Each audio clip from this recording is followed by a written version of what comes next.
बिहारी के पाकी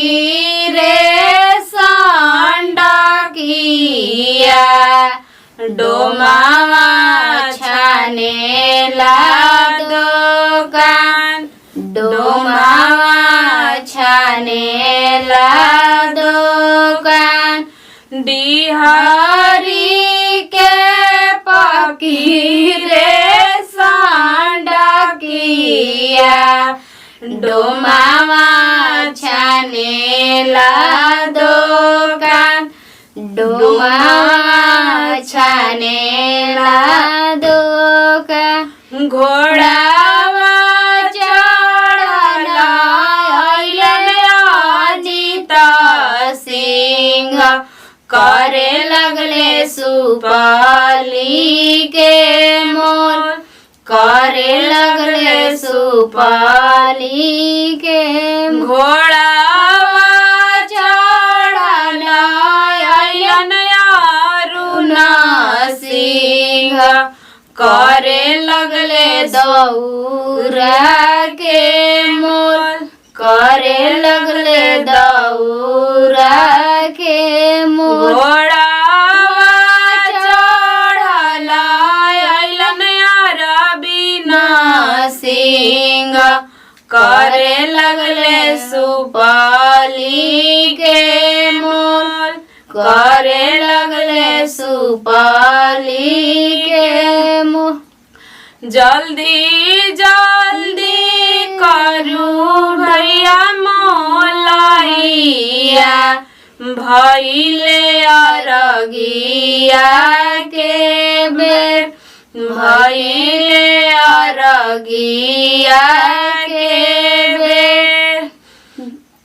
सासाराम के पकीरे सांडकिया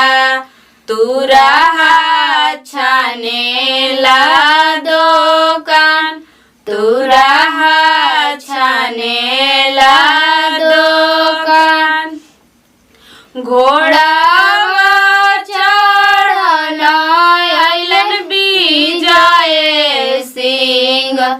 करे लगले फलावा के मोल करे लगले नारियल के मोल घोड़ावा चढ़ला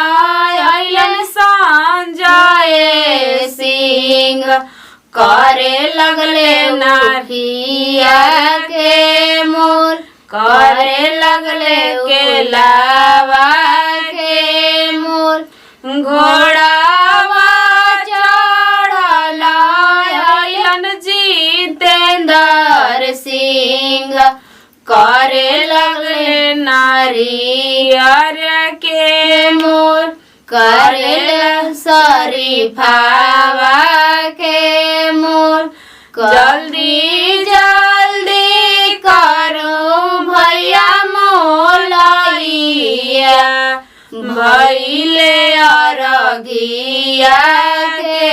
बेर भइले हाथ जोड़िया के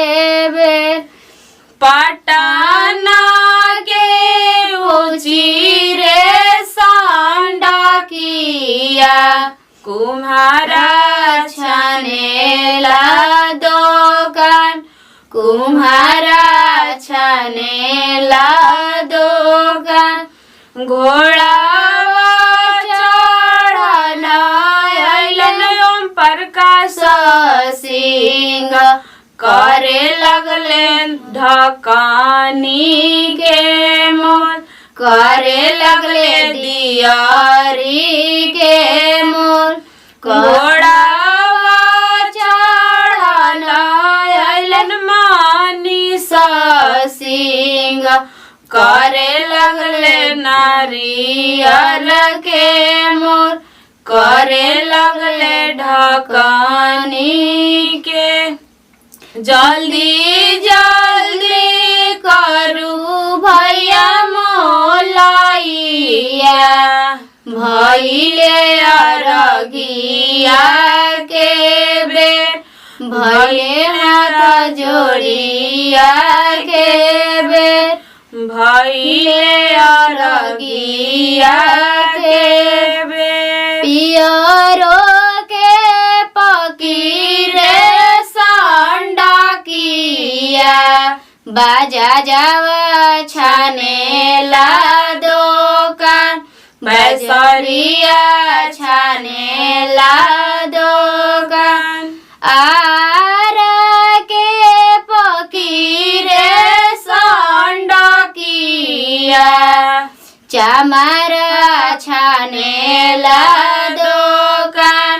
अहिरा छाने ला दोकान घोडावा चढन अहिले बिसुनु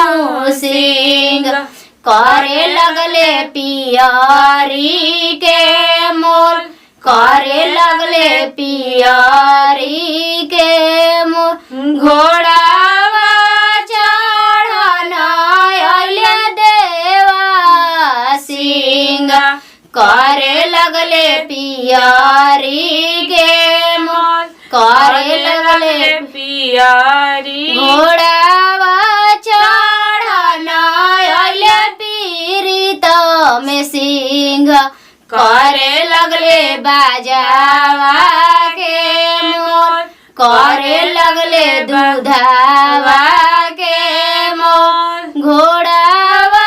चढन अहिले मनिया सिंह करे लगले बाजावा के मोल करे लगले दूधावा के मोल जल्दी जल्दी करूं भैया मोलैया भैले अरघिया के बेर भैले हाथ जोड़िया के बेर भैले बेर डुबावे के बेर भैले संझवते के